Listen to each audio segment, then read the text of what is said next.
Good morning! Magva-voice over na lang ako para naman updated tayo sa ating ganap. So, ayan na nga. Andito ako ngayon sa LTO, Imos, at magre-renew ako ng aking car. At dahil ito po ay aking due date na sa aking car renewal. At ito nga, dito yung sa unang pinuntahan kong emission center, dito talaga ako nagpaparenew last year. Siguro naka 2 years na akong parenew dito.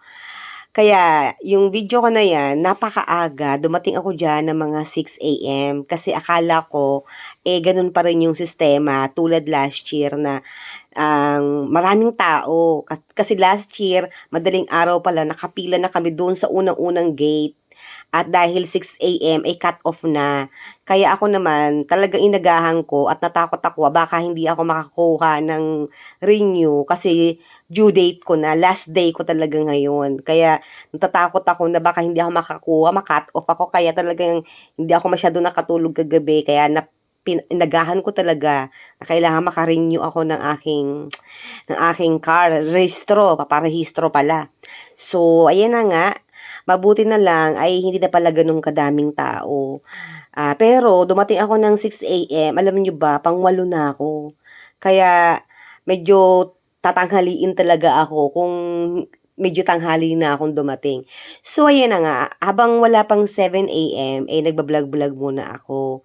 At dumating ang 7 a.m., sabi nung isang staff, ay kailangan daw, kung sino daw yung gustong pumunta doon sa kabilang building, sa likod niya, ay meron pa pala doon isang building na emission center din.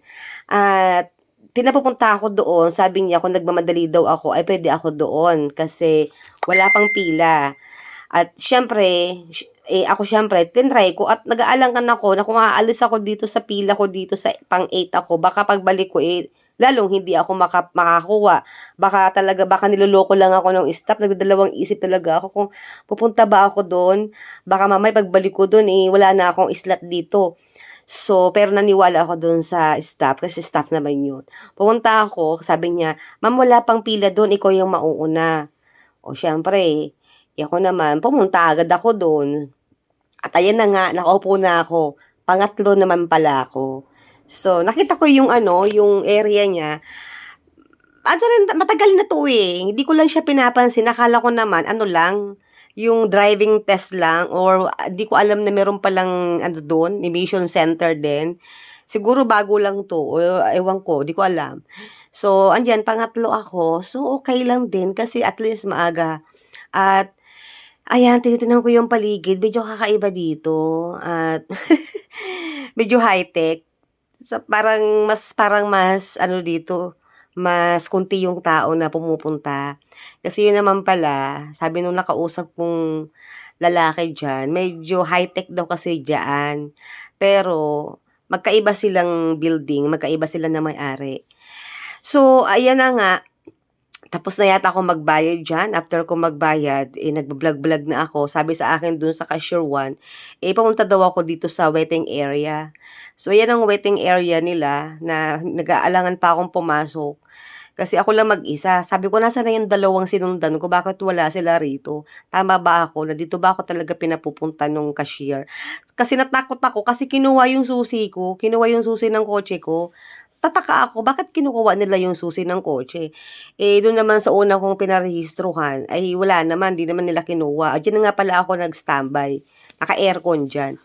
So, yun naman pala, uupo lang ako dyan, manonood lang ako sa kanila, wala na akong gagawin. Sila na yung magdadrive ng kotse ko habang tinetest-test nila. Hindi katulad nung dati na ikaw pa ang magdadrive, tapos sila yung habang tinetest. So, ayan nga, kausap ko yung mama, yung lalaki dyan, ina-explain niya sa akin kasi hindi ko alam, ingot-ingot ako. Natatanong ako, anong pagkakaiba dun sa dati at dito sa bago? Sabi niya, medyo high-tech nga ito at medyo mahal. Mas advanced daw dito sa kabilang building na ito. Makikita niyo mamaya yung building na siguro mga advance sa mga 200, almost 200 pesos lang naman ang advance ng ng bayad. Pero sabi ko, mas okay 'to sa akin kahit medyo mahal, at least wala na akong gagawin at nakaupo na lang at medyo high-tech nga. So ayan, habang kachika ko si kuya, nasabi rin sa akin, tinanong niya ako kung may insurance na ako. Naku, nakalimutan ko, kailangan ko pa palang kumuha ng insurance.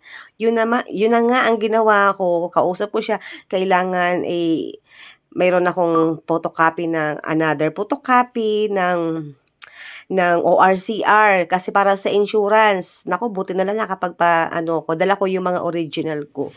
Kailangan dadala niyo yung original nyo kasi dalawang kopya ang kailangan ng ORCR doon sa pagbayad nyo sa emission center, testing, at doon sa insurance. Kailangan yun. So, ayan na nga, abang sabi nung mama, kailangan daw, abang nagaantay ako dito, ay kumuha na ako ng insurance kasi kakailanganin doon sa ano. Ayan na, dito ako nagbayad nga pala. 672 ang binayaran ko dyan. Diyan sa pa-cashier. So, ito na nga pala yung ginawa ko. Ayan, nakikita nyo yan, yung area na yan. Diyan, dinadala yung mga sasakyan. At diyan din siguro nagda-driving test yung mga bagong magkukuha ng driver's license.